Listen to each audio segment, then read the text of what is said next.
now it's more of like everybody just wants to be on their lane. Somebody's worried that somebody's copying them, and somebody copies your work, it's inspiring them. it is the biggest compliment that they Right. can pay to you. Not only did they like your work, Yeah. they now invested their soul and their life's essence to copy what you did. That is the ultimate compliment that somebody can pay you. And there is no end to creativity. That is the thing. If you are afraid that this nice one you found is the only thing you have, then you're setting yourself up for massive failure and hunger and starvation, because they will copy it and they'll offer it for less. Of course. You know, as a photographer, as a creative, you cannot stay in one place. Once you've created something and it is great, it is already out of the box. Right. It has been stolen. Find another one.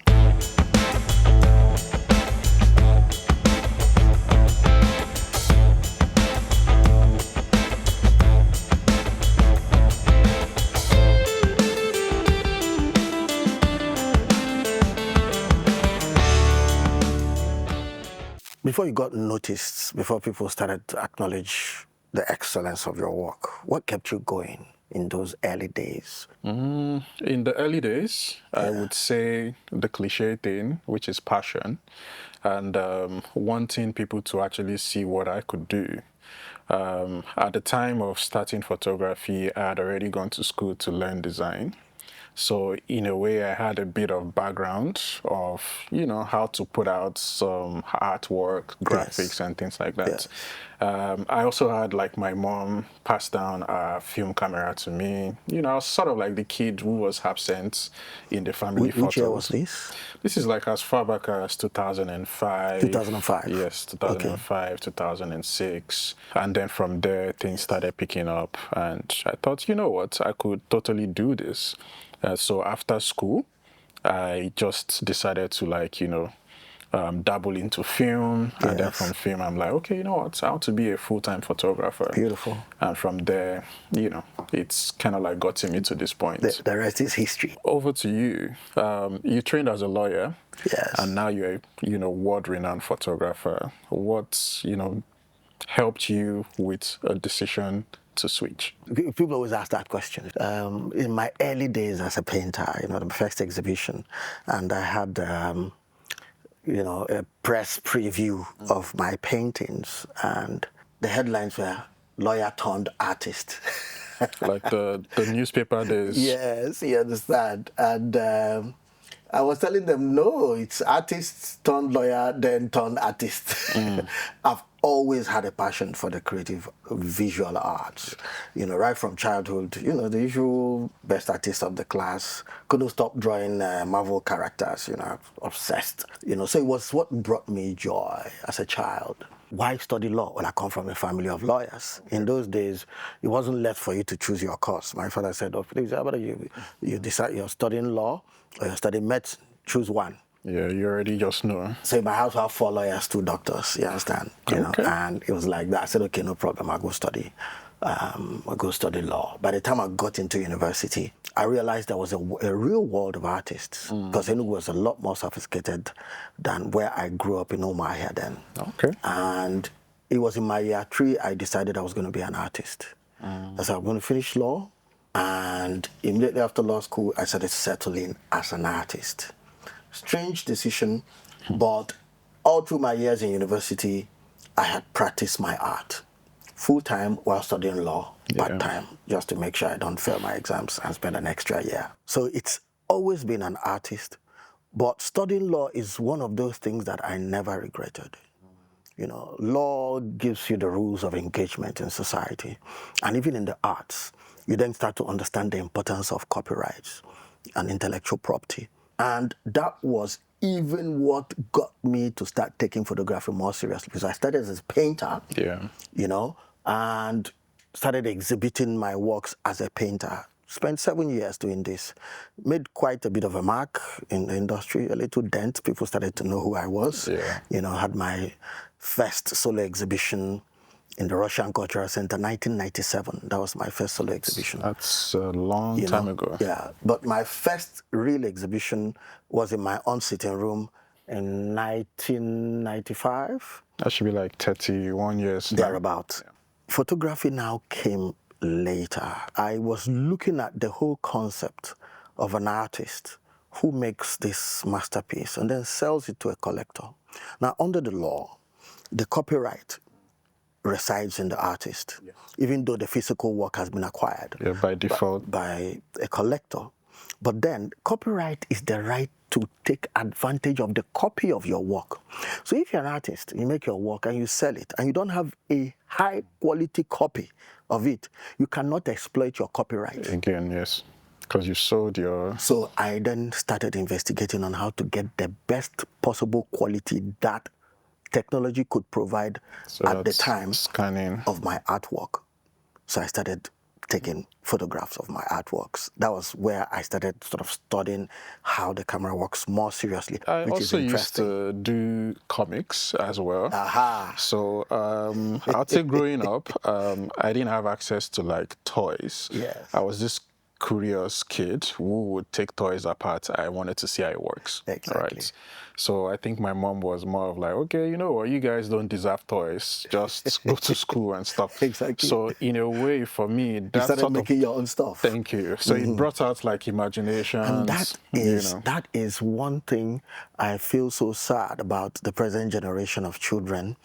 Boredom is so important for a child to spark creativity. It is when you're bored that you want to create, you know. And same here, growing up, you know, you had to make your stuff. You had to create, you had to tell stories, you know. I mean, in those days, television only started from 6 o'clock, Yes. 6 p.m. Yes. And it will end by 12. And you have to sleep. You won't even be able to get the 12. That's for the Adults, elders. For the adults, you'll go to bed by 8. Those your fantastic aerial photographs. I mean, you're one of the first artists that I started seeing take drone photography more seriously. I mean, how was that? Was this a natural flow based on interest, or was it a very deliberate attempt at telling a new story of the African continent? I think it's a bit of both. And the reason is I have traveled far and wide, and I've always wondered what the perspective is like when you're looking down. Yes. And, you know, as someone who also grew up in a Christian home, I've always wondered what it looks like if God was looking down on us. Yeah. You know, I also always wondered as a child as well what it feels like to be a bird, right? Because, you know, they say in bird's eye view and everything. So for me, when I started or switched, you know, in a way to area of visual arts, I thought it was going to be a good way to tell stories about Nigeria, stories about Africa as a whole. There was a period in Nigeria where people would search for, say, for example, Lagos, and the results would usually be the dilapidated or the slum of like Lagos. Meanwhile, there are like some other places that are beautiful.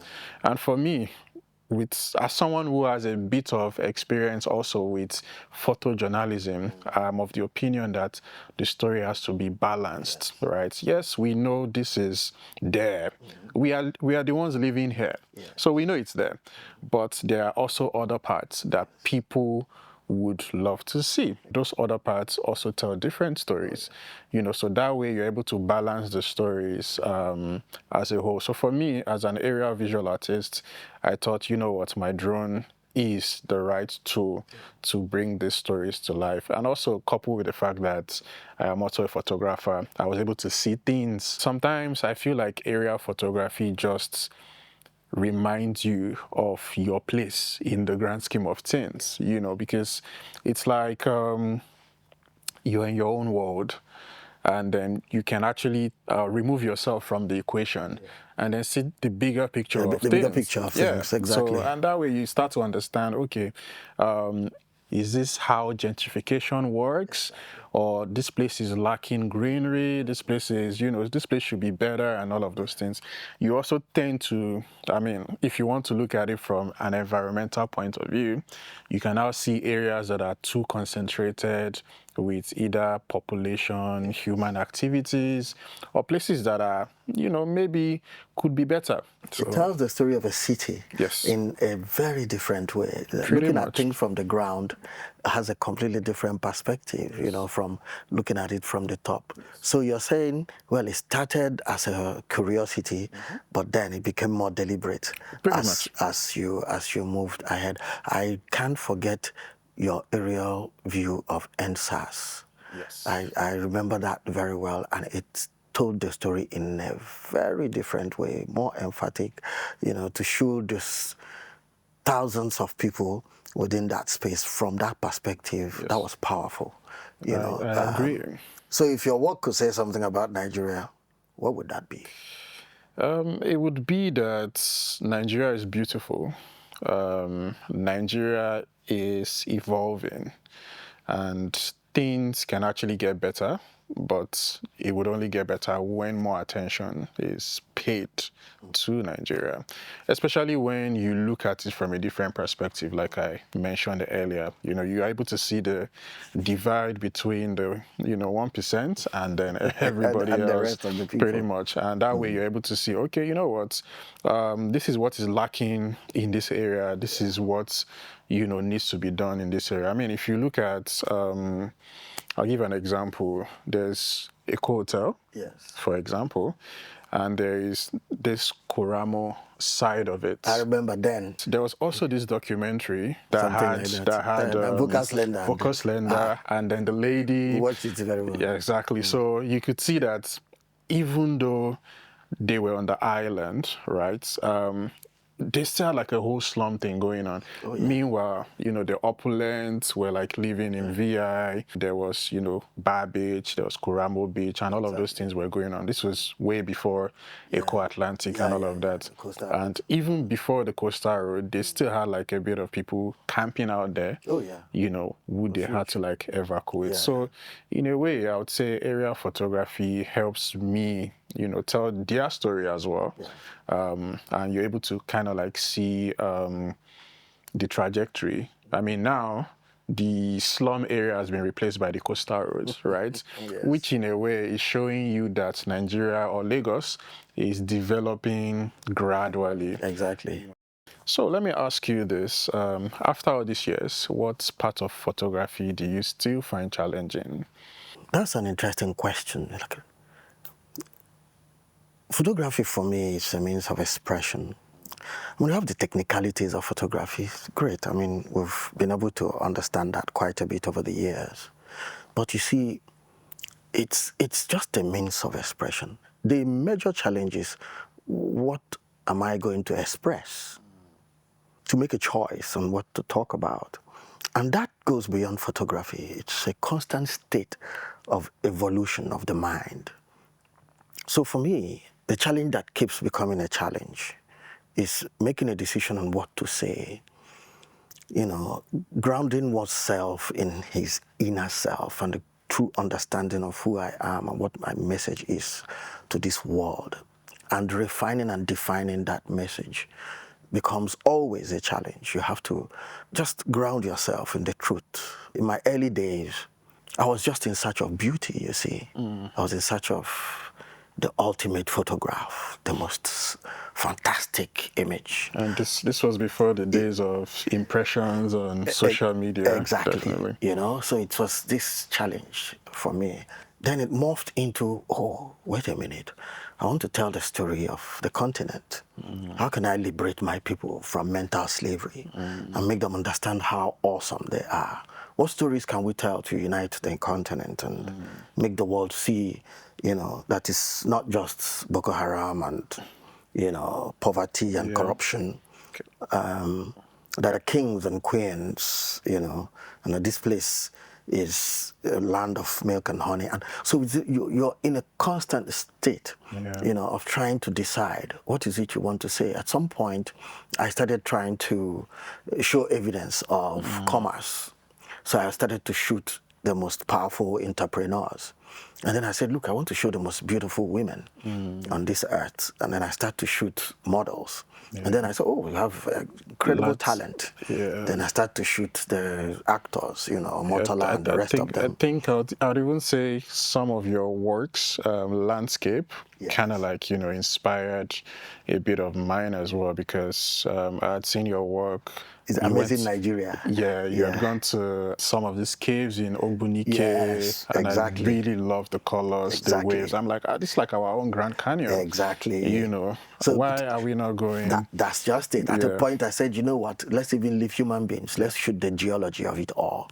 Nigeria, as it is now, and its great, spectacular, bloom of colors and shape and wonder. So I decided to do my Amazing Nigeria project and just travel around Nigeria and show the most spectacular natural, One of your works that I think, I'm sure you know this one. This one was very popular. It was the one with the Nigerian flag and the sunset. Oh, yes. So I think that was like my first exposure to your work. Oh, that picture. Because that picture is an interesting photograph, you see. It was a model. She was in American Next Top Models.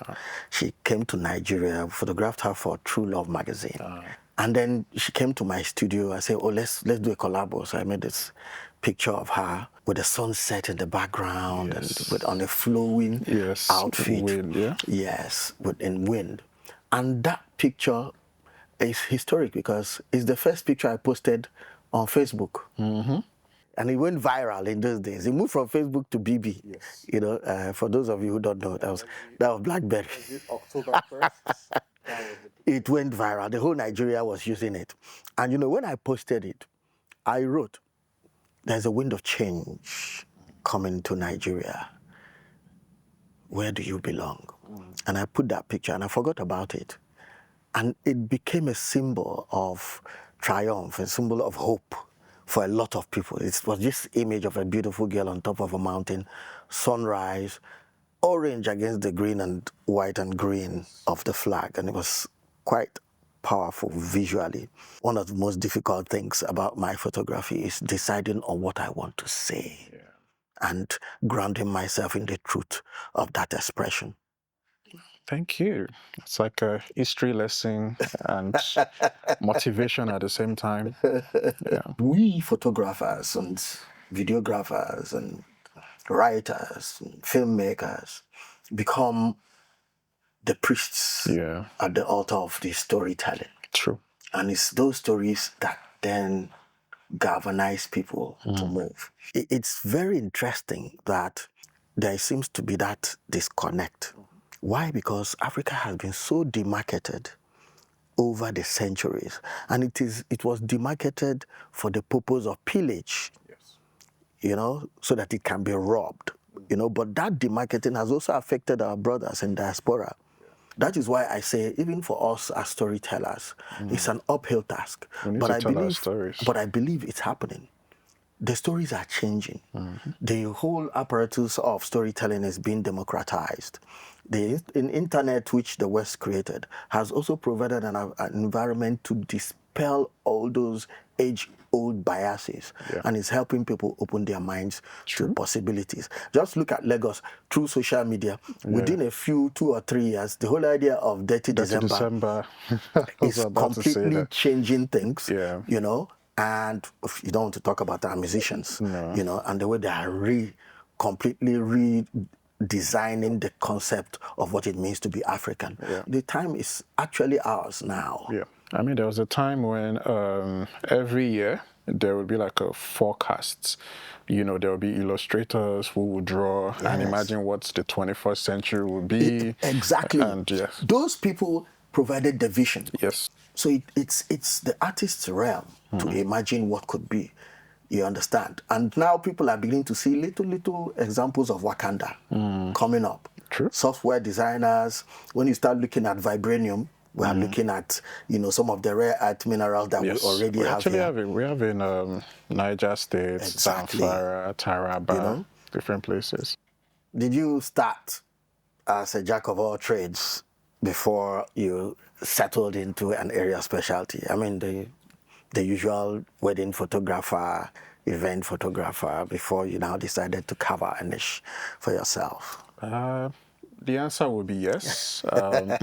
We all did We that. all did. I mean, it was sort of like a rite of passage in a way. Yes, yes. And as far as telling stories is concerned, you would actually have people who want you to tell their own stories as well. And this would be in form of weddings, portraits, events, you know, something as interesting as brand shoots and things like that. So definitely I, you know, dabbled into all of this, and I was quite good at them as well. So it wasn't like I was bad or anything, but as a photographer or as a creative, first and foremost, I like to reinvent myself as time goes on. And I'm of the opinion that as the year progresses, you need to, you know, experiment. You just never know what is going to end up working out unless you try. And area photography for me was that, you know, I'd already started taking landscapes, and that I knew that, okay, you know what, I need to take this to another level. At the time, what you would typically get when it comes to area photography would be people who just own drones, maybe wedding photographers or videographers. They just take up the drone to the sky, look around and bring it down. You know, and for me, I'm like, you know what, this can be different. I want to do things differently. I want it to be a thing, you know. And from there, I started shooting, and there were these accounts on Instagram that now started reposting the likes of Lagos views. They were just promoting, and I think it was like some sort of symbiosis, because again, people were beginning to see, you know, their immediate environment from a different perspective. Exactly. So definitely, you know, it was a good thing trying out other photography aspects. But I mean, gradually, and gradually like evolving. you settle exactly. into So I settled what into would be this. your... Even at that, I still do those other forms of photography. Exactly. But this has sort of become your identity, and that becomes... Given the amazing works and things that you're doing, do you ever feel like this is not you, or do you feel like, oh, you're not living up to your name, or do you sometimes experience what we call imposter syndrome? It's interesting, you know. I mean, let me get it right. The imposter syndrome is sometimes when you be asking yourself, am I sure I'm not pretending to be great when I'm not really great? Yes. You know, and then maybe they'll find that I'm not so great. You know, the truth is that, you know, it's been interesting, you know, for me from childhood. I've always been, maybe it's reading too many of those comics, you know, and those stories in the Marvel world, you know, all those mutants, you know, Incredible Hulk, Spider-Man, you know, Iron Man, Yellow Jackets, Fantastic Four. I started to believe that I too was one of them. You know, sometimes I say as a creative, you need to be delusional. What I mean is, perception is reality. And as a creative, you live in a world of imagination. You are the door through which the world will see what could be. And you've got to believe in your ability to bring that world to life. And that has kept me alive in my journey. Is understanding self. I step away from myself and say, who is Kelechi? And what I've found is that once I have decided that I am going to be excellent at what I do, but then I also understand that what is what doing is what doing badly until you can do it well. So I try to balance that. I try to balance the fact that, yes, failure is an essential part of growth. And if I accept failure, then you will grow. So my creative endeavors become a search, so to say, for failure. Such an amazing response. I mean, I've never really thought about it that way, but definitely inspiring. I remember how excited I was. First exhibition, and then my first international exhibition. All right. How was your experience in that regard? I would say my own experience in that regards happened in think somewhere around 2013, 2014, I had entered into a competition organized by IBM. I think they were starting up a data center in Kenya. Oh. And they had just put out like a post talking about the environment and the girl child, or even kids, pretty much. So I'd entered a picture of a girl in Makoko tending to a younger sibling.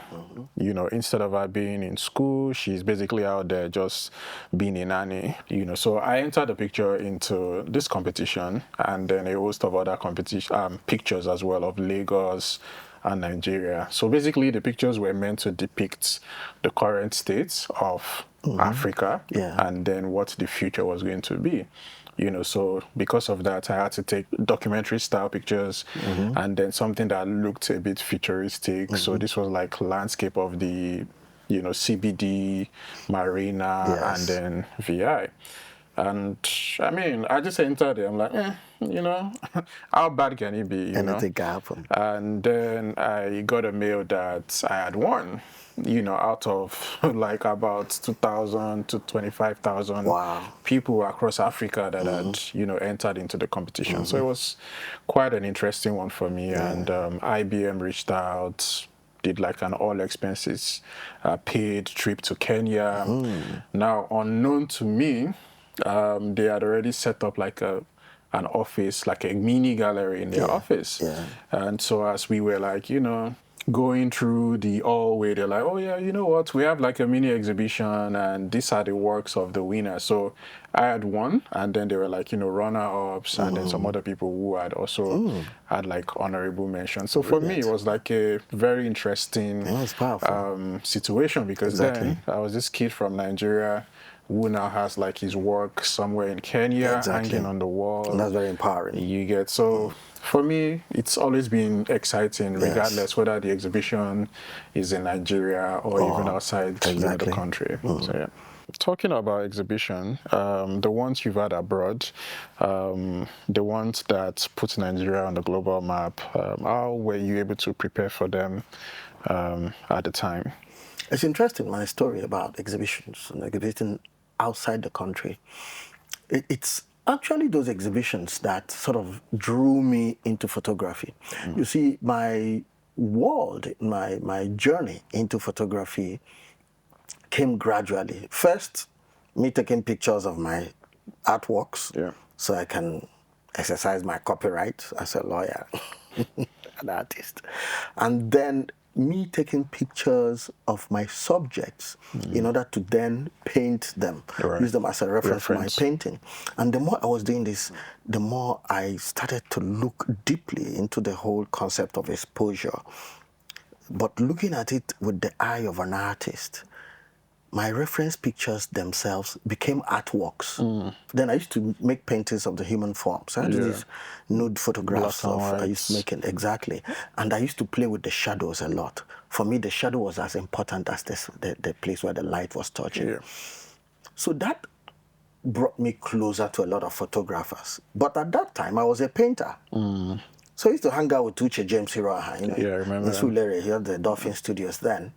And I used to go there to print those photographs in his dark room.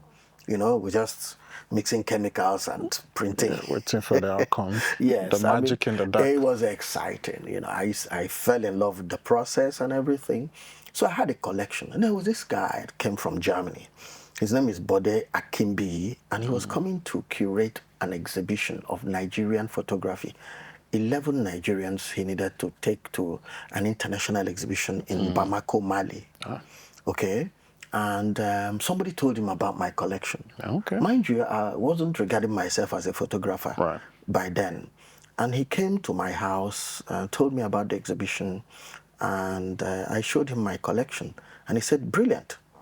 I want to exhibit these at the Bamako, Mali exhibition, if you don't mind. I said, mind. By that time, I've never left Nigeria before. You know, that was how I found myself in the year 2000. My friend Uche James Hiroha was in that exhibition. Then T.Y. Bello was our friend, Yeah. and she was in that exhibition. Yes. And there was Amaize Ojekere, who is Pao Ojekere's son. Pao Ojekere was exhibiting, Right, but okay. Amaize was there to help the father. But he Okay. also is a photographer. So by the time I went to Mali, that was the first time I left Nigeria, and I saw a collection of fine art photography from the whole of Africa and in diaspora, the best being exhibited there. Yeah. It was quite a culture shock for me, given the fact that after 7 years of painting, nobody invited me to an international exhibition on the back of painting. Painting. Now that I'm just experimenting with photography, here I am Right. in Mali, Another country. hanging out with the best of African photography and being called top 11 Nigerian photographers. Right. Talk about imposter syndrome, if you get what I mean. Yes. You know? Correct. So this is me now. So, and at that exhibition, there were some curators that came from Milan. They saw my collection of images and said, "Oh, would you mind to come to Europe and exhibit some of this, your work? We would like to host you at an exhibition in Milan called Africalia." I was like, which kind of question be that? Of course, I'll come Send me a ticket. to Milan. So I found myself flying to Milan. That was my journey into international exhibiting. By then, we then formed Depth of Field. Right. The four of us decided that we are going to explore this creative art thing. You know, in Nigeria, people were still arguing whether photography is an art. Yeah. It was too primitive in those days. People were more wait and get They were a debating, passport. is photography and art? They were having seminars. You know, meanwhile, somebody is exhibiting all over the world. Somewhere else. That was how we formed that group. We had our first exhibition at the French Cultural Center called Lagos Inside. And that exhibition led to a revolution. Curators started noticing us. We got invited to London. The South London Gallery. We had an exhibition there. We got invited to New York. We got invited to Brussels in Germany and Nuremberg. It's crazy. We just started flying around the whole You guys world. have pretty much done it all. Yes. In a year, we'd had like 2 or 3 exhibitions around the world. We became a thing because it's rare to find creatives come together. Creatives are always very individualistic, so it's difficult to come together. So it became a thing. Yes. So that was the effect of that, and it was huge, really huge. And it informed our sense of self and our sense of positioning in the photography world in Nigeria. Okay. Yeah. Well, I mean, that's quite an era. And I think this is something that our younger people should also emulate. Oh, yes. It's a powerful thing. I've seen a few people, but now it's more of like everybody just wants to be on their lane. Somebody's worried that somebody's copying them, and the thing about somebody copying somebody, you know, I mean, I think photographers should just get over it, you know. Somebody copies your work. It's inspiring them. It is the biggest compliment that they can pay to you. Not only did they like your work, they now invested their soul and their life's essence to copy what you did. That is the ultimate compliment that somebody can pay you. As a photographer, as a creative, you cannot stay in one place. Once you've created something and it is great, it is already out of the box. Right. It has been stolen. Find another one. Yeah, and do. And there is no end to creativity. That is the thing. If you're afraid that this nice one you found is the only thing you have, then you're setting yourself up for massive failure and hunger and starvation. Because they will copy it and they'll offer it for less. Of course. You know. So why would you complain that somebody copied you? You should be happy that they found your work good enough to be copied. To actually be copied. You know, just move away. Don't stay there. Do what you want. So through your journey, Yes. you know, getting, you know, to the peak of your career, have you found yourself doubting some of your decisions? And how did you sort of recover from that and do a reset, if you did? I mean, that's an interesting one. I would say we are humans, and every now and then you probably want to second guess and be like, okay, did I make the right decision? Or is this thing what it is now? I would say for me, something along that line happened when I had this mindset of I need to have my own studio, right? I mean, as you already know, when you have your own studio, you can come up with ideas. You can brainstorm. You can do test shoots. Yes. You can have friends or people who are open to experimenting with you. Yeah. Right. But at the time, it seemed like the penultimate, goal for photographers. Like, oh yeah, Yes. you know what? I need to have my own studio. And for me, I think I had, gotten like a whole building as well. And I was there for like about 8 years, shooting. At some point, I even rented out the space. But as time went on, I started to look inwards. Okay, was this really what I needed? Exactly. Have I spent money doing, those things? Yes. And I also think there was this period when it was more of like, okay, I need to get this equipment, I need to get this camera, I need to get all of these things. And in a way, I think that's also meant that my finances were like terrible. Yes. As I became financially literate, I started realizing that, okay, It's many big investment. yes, Yeah. like why do I even need to have a studio? Exactly. When I can actually rent from other people who have these spaces for rent, The creative industry in Nigeria is becoming very inclusive now. So you could literally get, so many other equipment. So for me, those were like the decisions that I had to make, and I didn't then pull regret back. because I had to shut down my studio at some point because I'm like, okay, this is costing me more money. Yes. And I Then was it's paying like making- about Exactly. 3 to 4 million naira for Exactly. the space, and I also had to live somewhere too. Yes. So paying twice, double, it just didn't make any sense. Yeah. So those for me were like decisions that I had to make that, I would say I did not regret. Yeah, but initially I started to, look at it and be like, okay, you know what? it's not working. It is not working. Yeah. You have to be, you have to think of the future. Oh yeah, and it's a powerful thing. Even as a photographer, as a creative, you also have to think like an entrepreneur. Yes. You have to look at the bottom line. You have to look at, where is the flow of income coming from, and where is it the outflow also happening, and that's a very important part of the whole process. So, is there a project that that you made that was significant to you personally, but then didn't reverberate through social media, didn't make noise publicly? I can't really think of any, to be honest, mostly because I'm of the opinion that when I create, I don't want to create just for myself. Yes. I want people to see it. Sometimes hoarding pictures and things like that, for me, it tends to be like a bit of a problem. Yeah. Because I'm like, okay, you know what? I want people to see this thing. I don't want to just create for myself. I do create for myself. There have been times when I would go to certain places, photograph, film something, and I hold on to it. Early last year, I was in Sierra Leone, and I was filming, the country. I had been commissioned by the Ministry of Tourism to come and, document some things for their tourism board and all of that. But while doing that, I still, found time to create some things for myself, right? Exactly. What makes, shooting portraits truly honest with you, having worked with people like Naomi Campbell, Agbani Darego, and even Tiwa Savage, do you like to shed some light on that? Portraiture for me is really interesting. You see, every picture in itself is a story. And one person said that every artwork is propaganda, whether you are conscious of it or you are not conscious of it.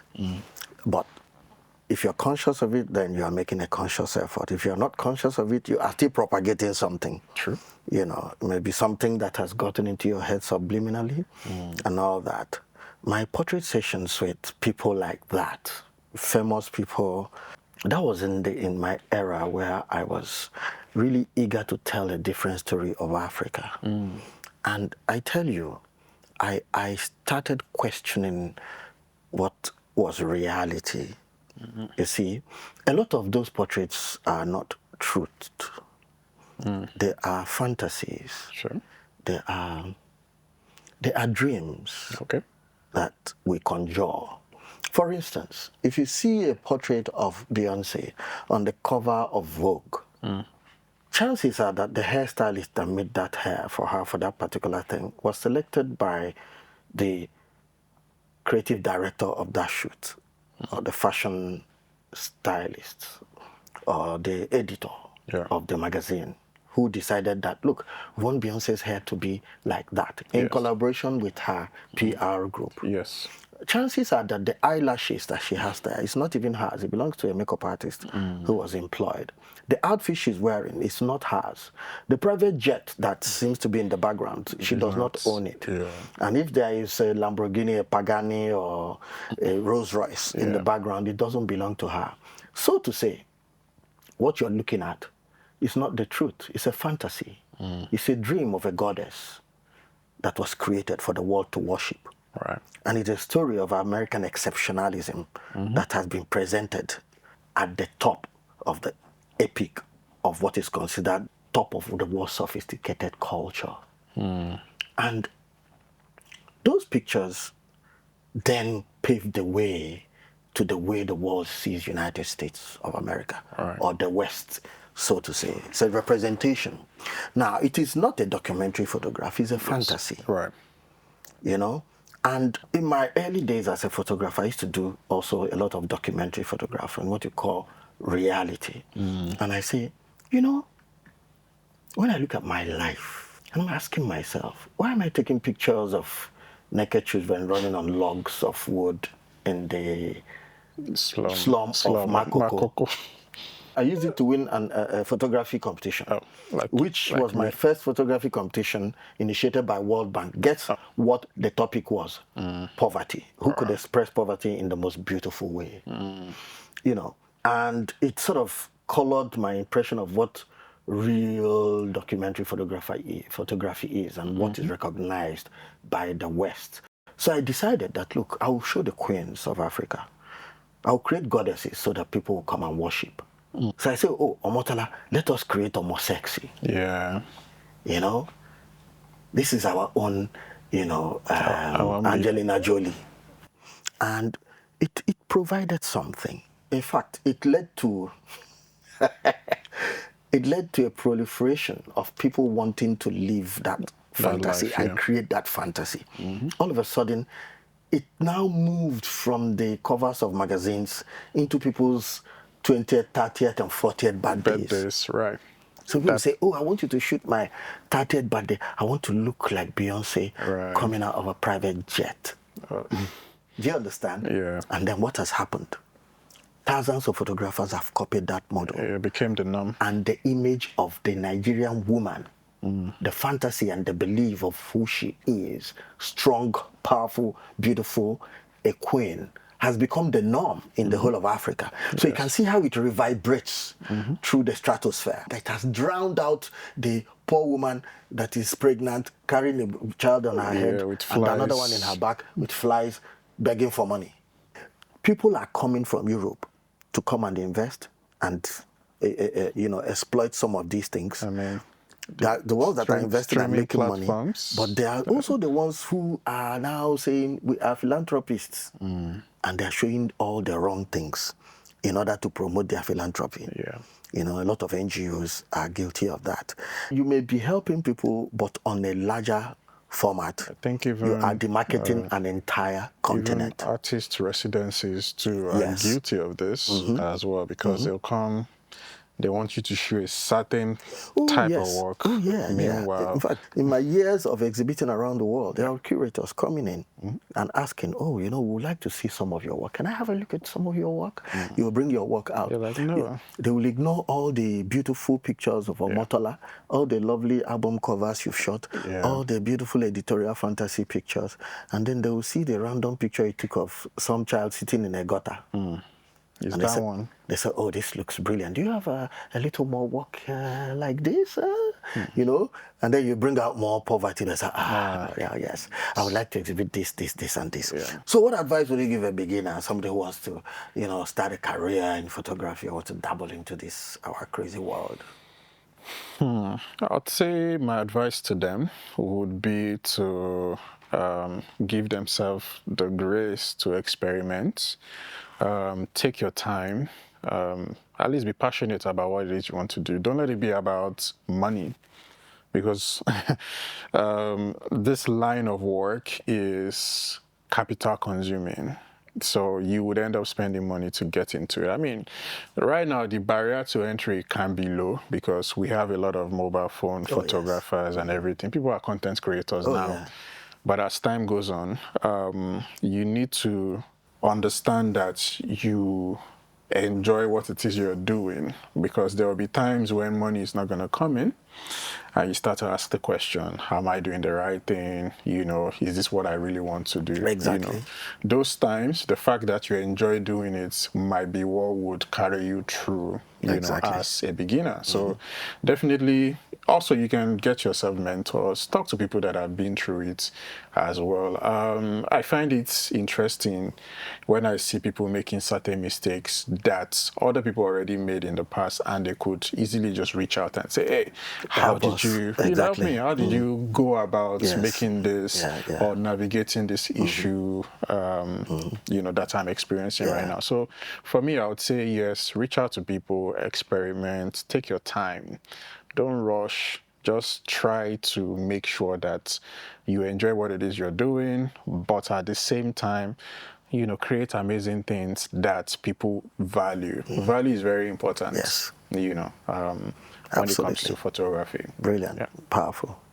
If you're starting, you know, as a young photographer in this day and age, what are you going to, you know, do differently? Well, today is different from when I started. Really, it's a completely different era. What can I say? The essence of what I was doing at the beginning wouldn't change. Maybe the method of execution would change. What I mean is, you know, the essence of it is that I start with just mad passion about what I'm doing, enjoying it immensely and engaging in it intensely, repetitive but intense engagement. I call it beast mode. This is what I always advise young photographers. Look, just like you said, you know, expecting money is a trap. It will discourage you because at the beginning you're not good enough to be paid. Yeah. So if your dependence on continuing to learn is that somebody will pay you, you're already dead.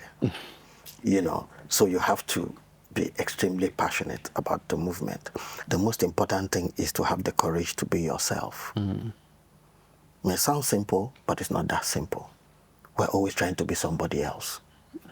But at the end of the day, you can never be better than somebody at being themselves. The only choice you have is to be yourself. All right. So find out who you are and be that person. Shit.